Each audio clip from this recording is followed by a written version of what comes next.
Good evening प्यारे बच्चों। आज हम लोग वर्ग के बारे में जानेंगे। वर्ग मानी अंग्रेजी में स्क्वायर कहते हैं। तो वर्ग जो है किसी भी संख्या को उसी संख्या से हम मल्टीप्लाई करते हैं, गुना करते हैं तो वो वर्ग कहलाता है। तो वर्ग में जैसे 1 से लेकर 10 तक मैं बताया हूँ। 1 को वर्ग करेंगे तो 1 गुने 1 यानी 1, 2 का 2 दूनी 4, 3 का 3 तिया 9, 4 का 4 चौका 16, 5 का 5 पचे 25। इस तरह से संख्याएं हमारे प्राप्त होता है। तो इसमें इकाई अंक कहते हैं। क्या किसको कहते हैं? तो इसको इकाई अंक पहले सीखा जाए। दो सभी संख्याओं को वर्ग करने पर इकाई अंक क्या होगा। जैसे मान लीजिए 11 का स्क्वायर हम लोग किए तो 11 का स्क्वायर करने पर 121 आता है। तो 121 आया तो इसका इकाई अंक क्या होगा? 12 का स्क्वायर 12 12 144 यानी लास्ट में 144 के अंतिम में 4 है, इसलिए 4 इसका इकाई अंक हुआ।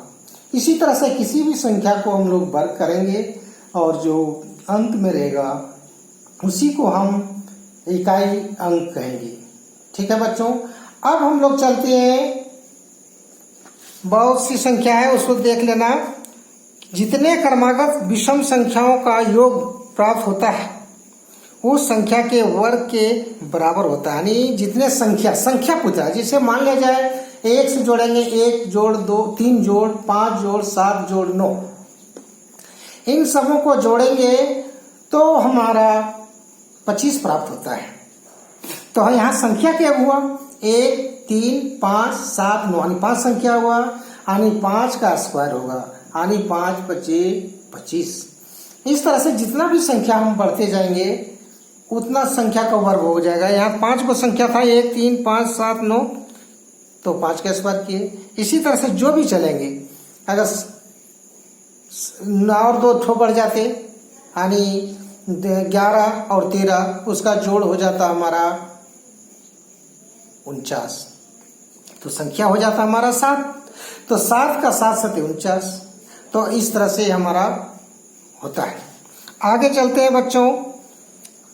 किसी विषम वर्ग संख्या को क्रमागत प्राकृत संख्या के रूप में यानी 2 क्रमागत प्राकृत संख्या के रूप में लिख सकते हैं। तो जैसे हम किसी विषम संख्या को, तो विषम संख्या यहाँ 7 हम लिए हैं, 7 सते 49। अब 49 को 2 क्रमागत संख्या के योग के रूप में लिख सकते हैं, यानी 24 और 25। उसी तरह से और कोई भी संख्या ले लिया जाए। 11 का स्क्वायर लिए, 11 का स्क्वायर होता है 121। तो 121 को हम 60 जोड़ 61 लिख सकते हैं। और ये 2 क्रमागत संख्या हो गया, 60 और 61, 2 क्रमागत प्राकृत संख्या हो गया। तो ठीक है बच्चों, आगे हम लोग बढ़ते हैं। अब है कि किसी सम वर्ग संख्या को 2 क्रमागत विषम संख्याओं के योग में लिख सकते हैं। तो जैसे हमारा 6 है, सम संख्या है। अब इसका वर्ग करेंगे तो कितना होगा? 6 6 36। अब 36 को 2 भागों में बांट दीजिए और क्रमागत विषम संख्या में बनाने का प्रयास कीजिए। तो 17 और 19 होगा। 17 और 19 जोड़ेंगे तो मेरा 36 प्राप्त हो जाएगा।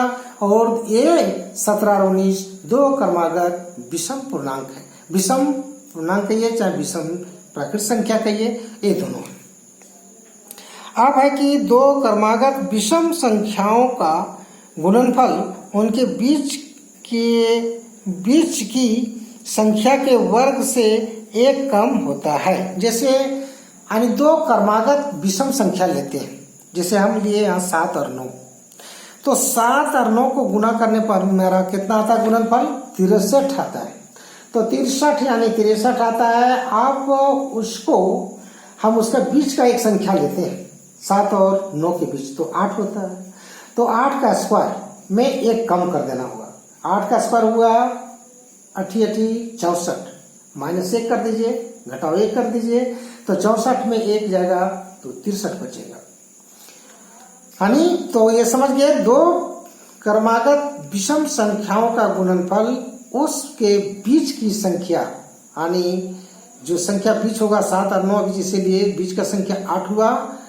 तो उसका जो गुणनफल आएगा 63 और बीच की संख्या का जो वर्ग हुआ 88 64 में 1 घटा देना है, वो प्राप्त हो जाता है, बराबर होता है। अब आते हैं बच्चों 7 स्क्वायर और 8 स्क्वायर के बीच कितने प्राकृत संख्या हो सकता है, यानी कोई भी दो क्रमागत संख्याओं के बीच, दो क्रमागत संख्याओं के वर्गों के बीच कितनी संख्या हो सकता है। तो जिसमें इस स्थिति में हम छोटी संख्या को लेते हैं, इसको तो सूत्र होता है 2n। n जो है छोटी संख्या को लिखना है, तो 2n यानी 7 और 8 है, 7 का स्क्वायर है और 8 स्क्वायर, तो 7 यानी 2 गुने 7 लिखेंगे, 7 दूनी 14। तो 7 का स्क्वायर 7 7 49 और 8 का स्क्वायर 88 64 प्राप्त होता है। तो 49 और 64 के बीच में आपका 14 संख्या होगा, यानी 50 51 52 53 54, इस तरह से जोड़ते जाइए और 63 तक जाइए, 14 को संख्या प्राप्त होगा। उसी प्रकार से हम लोग चलते हैं 12 का स्क्वायर और 13 के स्क्वायर में कितना, उसके बीच में कितनी संख्याएं होंगे। तो 2n सूत्र लगा दीजिए, 2 गुने 12, 12 दूनी 24, यानी 24 संख्या होगा, यानी 12 पर है 144, 12 और 13 13 169। अब 144 और 169 के बीच में हमारी 24 संख्याएं प्राप्त होगा। तो बच्चों ये था आज वर्ग की संख्या, इकाई संख्या समझ गए, माने वर्ग करने पर इकाई संख्या समझ गए, और किस तरह से योग निकाला जाता है, क्रमागत संख्याओं के बीच में कैसे संख्याओं को ज्ञात किया जाता है।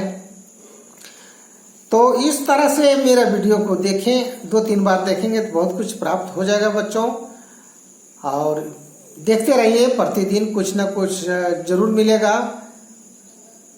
और इसके लिए शांत मन से शांत विचार रखिए और ढंग से पढ़िए, अच्छा करिए, अच्छा बनिए।